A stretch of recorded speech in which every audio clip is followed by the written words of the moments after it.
తెలంగాణ కేబినెట్లోకి అజారుద్దీన్ అడుగుపెట్టారు. మంత్రిగా అజారుద్దీన్ ప్రమాణ స్వీకారం చేశారు. రాజ్భవన్లో అజారుద్దీన్ ప్రమాణ స్వీకారం చేశారు. అజారుద్దీన్తో గవర్నర్ జిష్ణుదేవ్ వర్మ ప్రమాణం చేయించారు. అజారుద్దీన్ ప్రమాణ స్వీకార కార్యక్రమానికి సీఎం రేవంత్, మంత్రులు హాజరయ్యారు. అజారుద్దీన్కు శుభాకాంక్షలు తెలిపారు.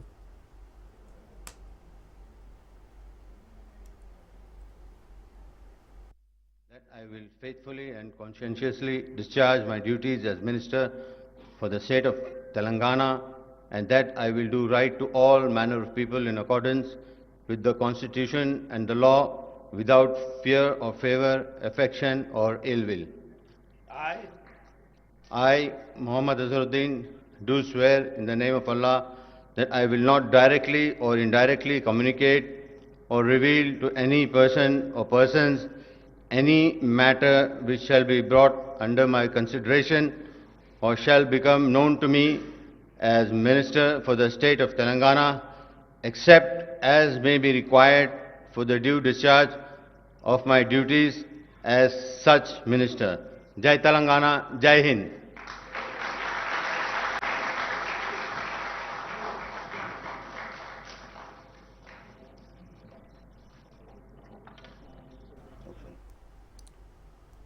మంత్రిగా అవకాశం దక్కినందుకు చాలా సంతోషంగా ఉందన్నారు అజారుద్దీన్. తను మంత్రిగా చూసినందుకు తన తల్లిదండ్రులు, తన కుటుంబ సభ్యులు చాలా సంతోషపడుతున్నారన్నారు.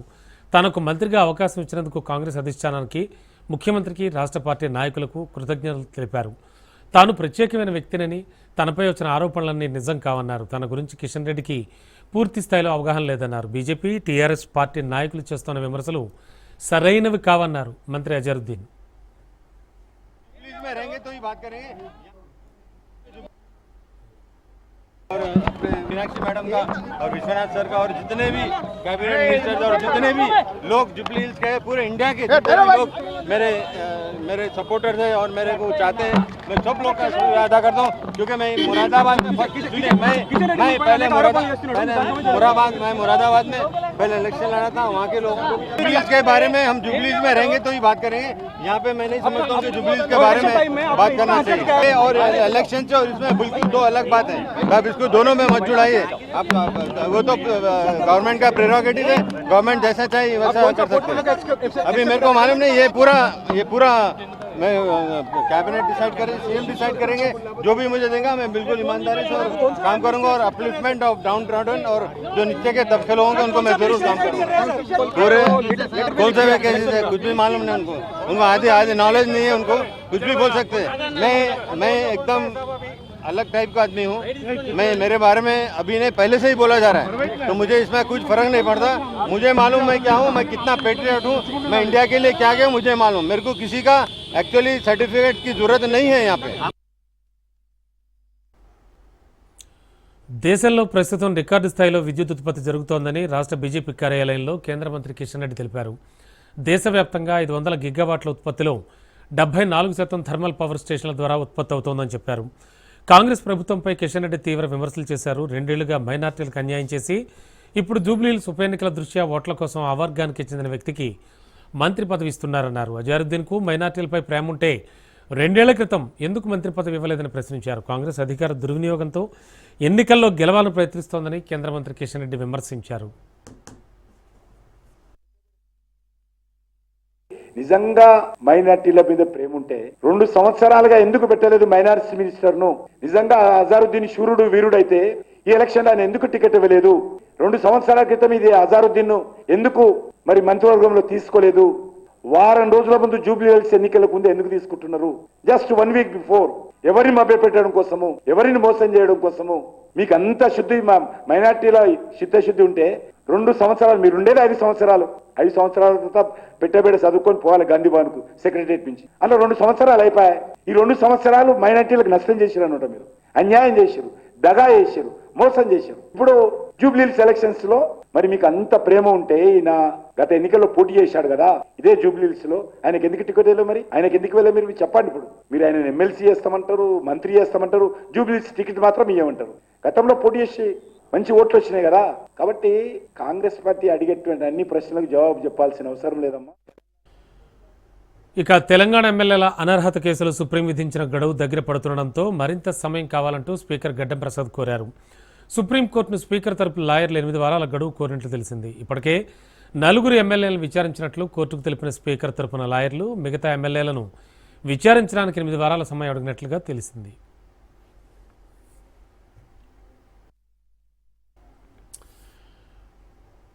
మొంతా తుఫాన్ ఎఫెక్ట్తో ఉమ్మడి వరంగల్ జిల్లా నీట మునిగింది. చాలా కాలనీలు నిండా మునిగిపోయాయి. వేలాది మంది ప్రజలు తీవ్ర ఇబ్బందులు పడుతున్నారు.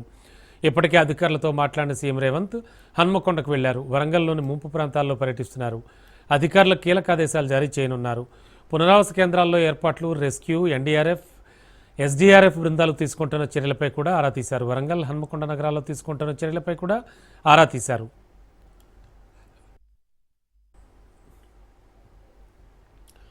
హన్మకొండలోని సమ్మయ్య నగర్ పూర్తిగా నీటిలోనే ఉంది. ఏరియాలో దాదాపు 4,000 ఇళ్లు నీట మునిగినట్టు తెలుస్తోంది. ఇళ్లలోని ప్రజలంతా బయటకొచ్చి రోడ్ల మీద ఉన్నారు. తూములు సమయానికి తెరవకపోవడంతోనే నీటిలో తమ ఇళ్లు మునిగిపోయాయంటున్నారు. ఈ విషయంపై సీఎం రేవంత్ రెడ్డి ఆరా తీశారు. పంట నష్టం వివరాలు, తెగిపోయిన రోడ్లు, తీసుకుంటున్న చర్యలు, విద్యుత్ సమస్యలు, ఇక కుంటల గురించి కూడా పూర్తి సమాచారం తెలుసుకున్నారు.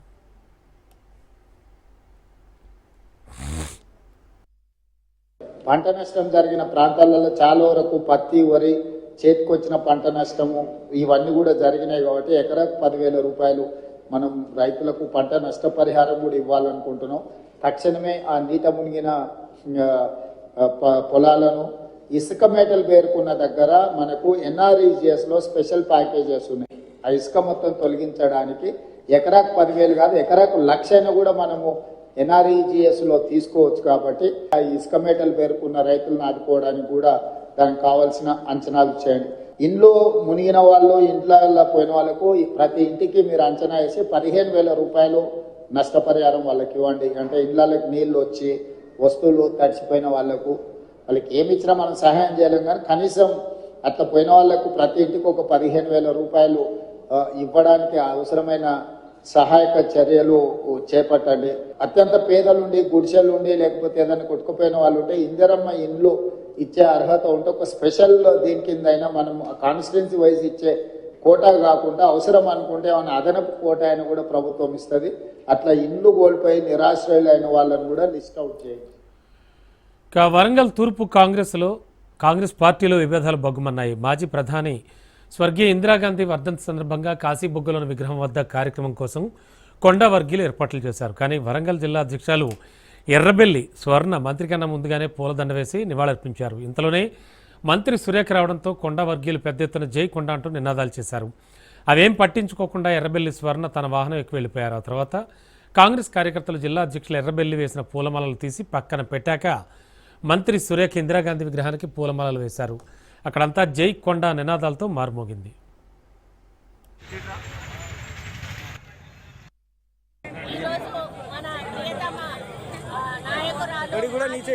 మంత్రి ఇందిరాగాంధీ గారి 41వ వర్ధంతి సందర్భంగా వారికి నివాళులు అర్పించి మరి ఇక్కడికి అర్పించడానికి రావడం జరిగింది. మా నియోజకవర్గంలోని కార్పొరేటర్లు, ముఖ్య నాయకులు, మహిళా నాయకురాలు అందరం కూడా ఈ నివాళిలో పాల్గొనడం జరిగింది. మరి ఇందిరాగాంధీ అంటే తెలియని వాళ్ళు లేరు. ఎందుకంటే ఈరోజు దేశవ్యాప్తంగా కూడా ఇందిరమ్మ ఇండ్లు ఉన్నాయి అంటే ఆ రోజు ఇందిరాగాంధీ ప్రధానమంత్రిగా ఉన్నప్పుడు. జూబ్లీహిల్స్ ఎన్నికల ప్రచారంలో భాగంగా right now CM Revanth Reddy మాట్లాడుతున్నారు. లైవ్లో చూద్దాం. ఎక్కినరా ఇవాళ ఒక్క దెబ్బకే దిమ్మ తిరిగి గల్లీల ఆటో ఎక్కి తిరుగుతుర్రు. ఎన్నికలు అయిపోయే లోపల ఆటోలో తిరుగుడు కాదు, అంగిలాగు చించుకొని అమీర్పేట చౌరస్తల మైత్రి వనం దగ్గర గంతులేయాల్సి వస్తుంది. ఇవాళ ఈ ప్రాంతాన్ని మోసం చేసి ఈ ప్రాంత ప్రజలకు అన్యాయం చేస్తే మొన్న వచ్చిన వర్షంలా అంబేద్కర్ నగర్లో మునిగిపోయిన ఇండ్లోళ్ళు మిమ్మల్ని వంగబెట్టి మెత్తగా గుద్దుతారని నేను చెప్పదలుచుకున్నా. ఇవాళ వాళ్ళు అంటారు ఆటో సోదరులకు అన్యాయం జరిగిందని. ఆటో సోదరులకు న్యాయం అని చెప్తే, చేయమని చెప్తే తప్పు లేదు. మా ఆటో సోదరులను ఆదుకోవాల్సిన బాధ్యత మన మీద ఉన్నది. కానీ ఆటో సోదరులకు అన్యాయం జరిగిందని ఇవాళ మా ఆర్టీసీలో ఆడబిడ్డలకు ఉచితంగా బస్సు ప్రయాణం ఇస్తే మా ఆడబిడ్డలకు బస్సు ఉచితం వద్దు, బంధు పెట్టురని ఈ దరిద్రులు బస్తీ బస్తీ తిరుగుతురు. మా అక్కల్ని అడగదలుచుకున్నా, మీ తమ్ముడు ముఖ్యమంత్రి అయినాక ఏ బస్సుల్లోనో ₹1 మీ దగ్గర అడిగినరా అక్క?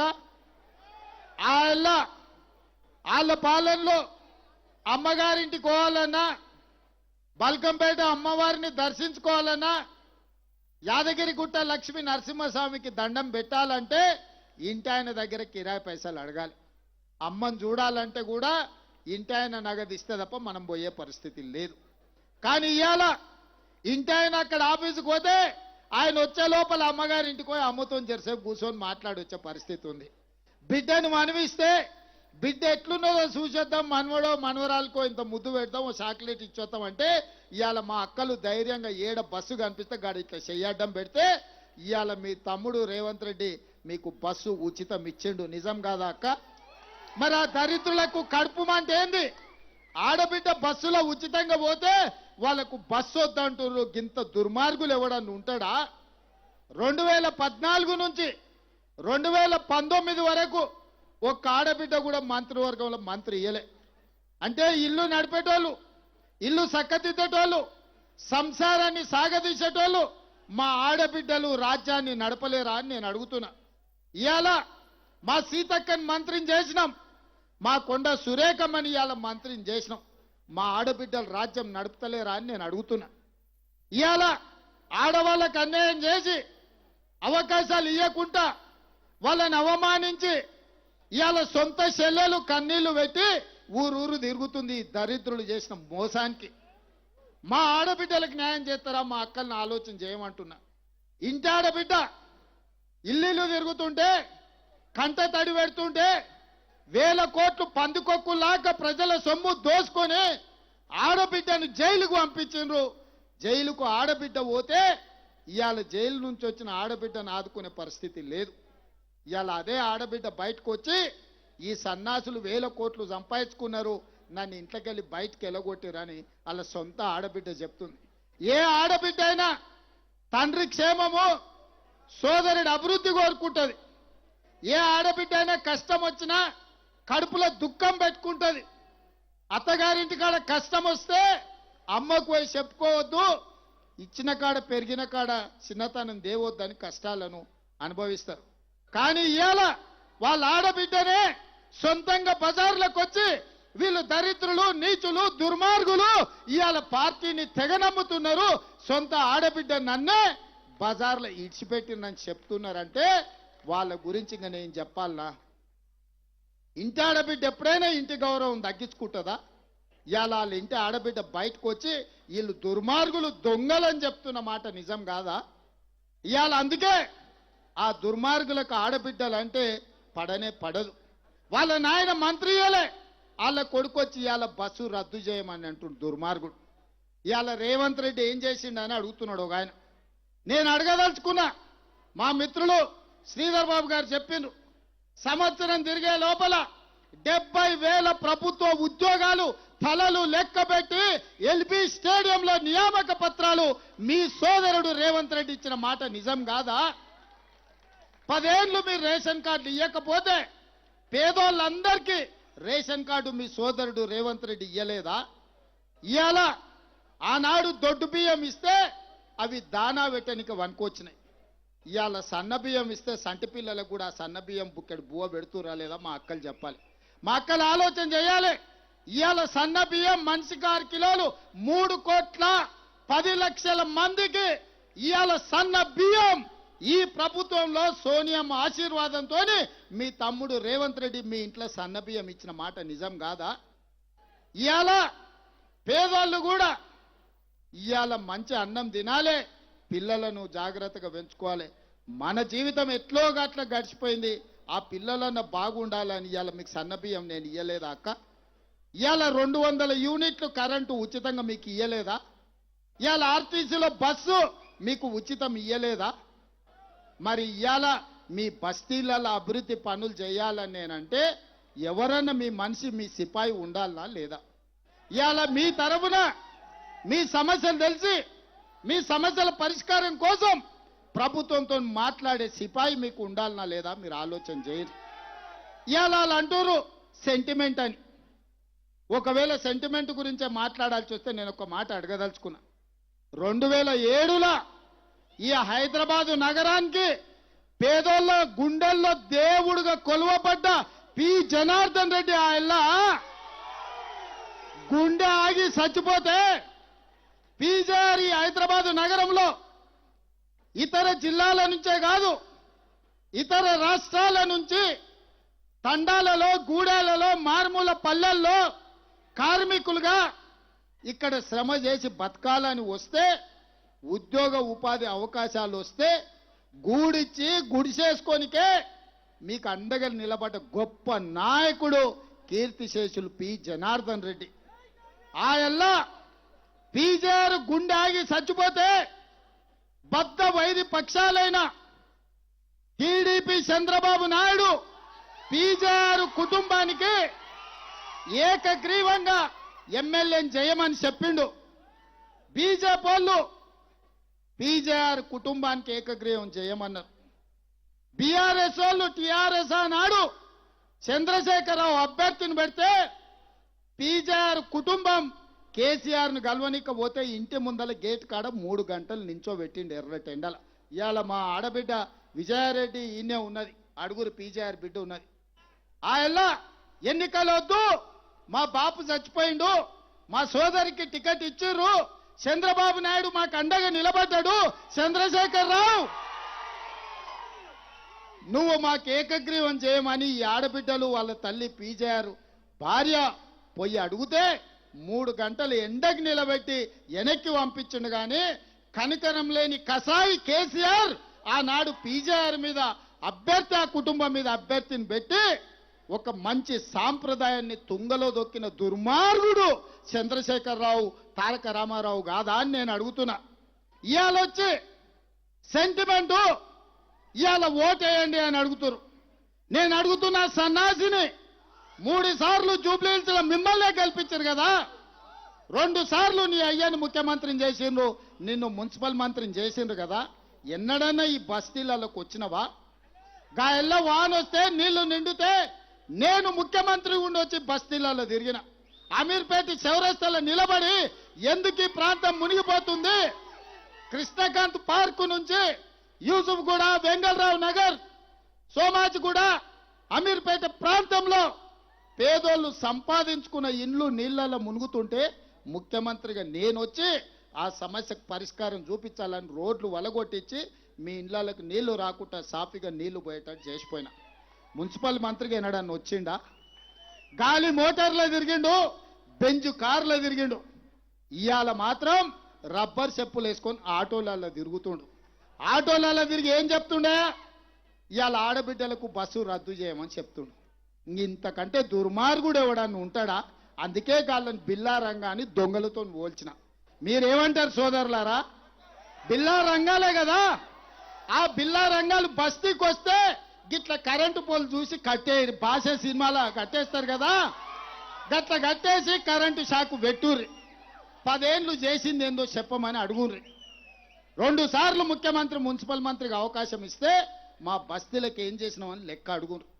ఇవాళ కంటోన్మెంటులో ఉప ఎన్నికలు వస్తే శ్రీ గణేష్ను గెలిపిస్తే 4,000 కోట్ల రూపాయలు మంజూరు చేసి 30 ఏళ్ల నుంచి తీరని సమస్యల్ని ఆర్మీ వాళ్ళతో మాట్లాడి భూమి తీసుకొని ఇవాళ ఎలివేటెడ్ కారిడార్లు కట్టిస్తున్నాం.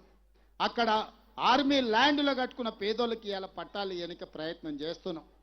ఈ 20 నెలల్లో నేను ముఖ్యమంత్రి అయిన తర్వాత మీరు ఎన్నుకున్న నాటి ఈ జూబ్లీహిల్స్ ఎమ్మెల్యే ఒక్కనాడైనా ఒక్క కాగితం ఇచ్చిండా? మా జూబ్లీహిల్స్లో సమస్యలు ఉన్నాయి, మా సోమాజిగూడ సమస్యలు ఉన్నాయి, మా వెంగళరావు నగర్లో సమస్యలు ఉన్నాయి, లేకపోతే మా బోడబండల సమస్యలు ఉన్నాయి, లేకపోతే మా యూసుఫ్ గూడల సమస్యలు ఉన్నాయి, లేకపోతే మా షేక్పేటలో మా మైనారిటీ సోదరులకి ఏమైనా చేయమని ఒక కాగితం ఇచ్చిండా? కాగితం ఇవ్వకపోతే ఇవ్వకపోయిండు. ప్రతిపక్ష నాయకుడిగా, ప్రతిపక్ష ఎమ్మెల్యేగా అసెంబ్లీలో ఎన్నడైనా ప్రభుత్వాన్ని అడిగిండా? ఎన్నడైనా ప్రభుత్వాన్ని అసెంబ్లీలో నోరు తెరిచిండా? మరి ఇవాళ ఈ 2 నెలల్లో దాదాపుగా 300 నుంచి 400 కోట్లు ఈ బస్తీలలో ఇవాళ పనులు మంజూరు చేసినాం. పనులు జరుగుతున్నాయి. రేపు భవిష్యత్తులో మీ బస్తీలు బాగుపడాలంటే మీ తరఫున మాట్లాడేటోడు, మీ సమస్యల్ని పరిష్కరించేటోడు మీ ఇండ్లలో పుట్టి పెరిగిన బిడ్డ నవీన్ యాదవ్ని ఎమ్మెల్యేగా గెలిపించండి. ఏ చిన్న తప్పిదం చేసినా వాళ్ళు కన్నీళ్లు పెడితే నమ్మకండి, ఇవాళ కన్నీళ్లతోని మనల్ని మోసగించాలనే ప్రయత్నం చేస్తున్నారు. ఇవాళ అవతల పక్క నిలబడ్డ కుటుంబం పట్ల నాకు సానుభూతి ఉంది, వాళ్ళకి ఏదన్నా సమస్య ఉంటే పరిష్కరించవచ్చు. కానీ ఇవాళ సెంటిమెంట్ ముసుగులో జూబ్లీ హిల్స్ యొక్క డెవలప్మెంట్ను ఆపుకోకండి. ఇవాళ హైదరాబాద్ నగరంలో నాకు సిపాయి కావాలి, నాకు కుడి భుజం కావాలి, నాకు అండగా నిలబట్టోడు కావాలి, మీ సమస్యలు తెలిసినోడు కావాలి. మీ సమస్యలు తెలిసినోడు అసెంబ్లీకి పంపిస్తే ఆ సమస్యలు తెలుసుకొని పరిష్కరించే బాధ్యత నాది. ఇవాళ వాళ్ళు ఒక్కటే, మీకు ఇచ్చిన రేషన్ కార్డులు రద్దు చేయాలని, మీరు తింటున్న సన్నబియ్యం నోటికాడి బుక్క గుంజుకోవాలని, మీ 200 యూనిట్లు ఉచిత కరెంటును ఇవాళ రద్దు చేయించాలని, మీ కరెంటు కనెక్షన్ పీకేయాలని, మా ఆడబిడ్డలు బాజాప్తా బస్సులో బరాబర్ తిరుగుతుంటే కడుపు మండి ఇవాళ ఆడబిడ్డలకు కూడా అన్యాయం చేయడానికి బయలుదేరినారు. ఇవాళ దుర్మార్గులు సొంత ఇంటి ఆడబిడ్డనే ఇవాళ బజార్లో కన్నీటు పెడుతుంటే కనికరం లేని మనుషులు, మా అక్కల సమస్య తెలుస్తుందా వాళ్లకు? అందుకే మా ఆడబిడ్డల్ని ఒకటే మాట నేను అడుగుతున్నా, నవీన్ను ఆశీర్వదించండి, ఒక్క అవకాశం ఇవ్వండి. 2014, 2018, 2023 3 సార్లు నవీన్కు అవకాశం రాలే. ఆనాడు అజరుద్దీన్కు పార్టీ టికెట్ ఇస్తే అండగా నిలబడ్డాడు. అజరుద్దీన్ వెనకాల తోడు ఉండి పార్టీ లైన్లో పనిచేసిండు. అందుకే ఇవాళ అజరుద్దీన్ను ఆనాడు ఎమ్మెల్యే గెలిపిస్తే మంత్రి చేస్తా అని చెప్పిన, కానీ అనుకోకుండా ఓడిపోయినా ఇవాళ అజరుద్దీన్ మంత్రిని చేసి మీ ముందరికి తీసుకొచ్చిన. కాంగ్రెస్ పార్టీ మాట ఇస్తే మాట తప్పదు, మడమ తిప్పదు. మీకు ఇచ్చిన మాట ప్రకారం ఈ రోజు అజరుద్దీన్ మంత్రిని చేసి మీ సోమాజు కూడా చౌరస్తకు తీసుకొచ్చి నించోబెట్టిన. మీరు ఒక్క ఓటేస్తే మీకు 2 సేవకులు దొరుకుతారు. ఒకటి నవీన్ యాదవ్ ఎమ్మెల్యేగా, 2 అజరుద్దీన్ మంత్రిగా మీ సమస్యల్ని పరిష్కరిస్తాడు. వీళ్ళే కాదు, మా రాజ్యసభ సభ్యుడు అనిల్ కుమార్ యాదవ్ను కూడా మీకు అండగా నిలబెట్టి మీ సమస్యల్ని పరిష్కరించిపించే బాధ్యత నాది. మా సంగీతమ్మ చిన్నగా వచ్చి షోలో చెప్తుంది, అన్న ఈడ ఎన్టీఆర్ అభిమానులు ఉండ్రు, ఈడ ఎన్టీఆర్ విగ్రహం పెట్టాలని. తెలుగు రాష్ట్రాలలో ఎన్టీఆర్ అభిమానులు కానోళ్ళు ఎవరైనా ఉంటారా? ఎన్టీఆర్ విగ్రహం అమీర్పేట మైత్రివనంలో పెడతంటే వద్దనే దుర్మార్గుడు ఎవడన్నా ఉంటాడా? ఉంటే ఆ దుర్మార్గులను మూసిలేసి బొంద పెడదాం. అమీర్పేట చౌరస్తలో పెద్ద ఆయన ఎన్టీఆర్ విగ్రహం పెట్టుకుందాం. పెట్టుడు కాదు, నేనే వస్తా, నేనే ముఖ్యమంత్రిగా పెద్ద ఆయన ఎన్టీఆర్ విగ్రహాన్ని ఆవిష్కరించే బాధ్యత నాది. మనందరం అన్నాని. ఇక దేశవ్యాప్తంగా ఘనంగా సర్దార్ వల్లభాయ్ పటేల్ 150వ జయంతి వేడుకలు జరిగాయి. అహ్మదాబాద్లోని ఏక్తా నగర్లో నిర్వహిస్తున్న వేడుకల్లో ప్రధాని మోడీ పాల్గొన్నారు. ఏక్తా పెరేడ్లో అద్భుత విన్యాసాలు చేశారు. ప్రధాని మోడీ ఆసక్తిగా తిలకించారు. పటేల్ సరికొత్త చరిత్ర లిఖించారన్నారు ప్రధాని మోడీ. అసాధ్యం అనుకున్నటువంటి కార్యక్రమాలను పటేల్ సుసాధ్యం చేసి చూపించారన్నారు.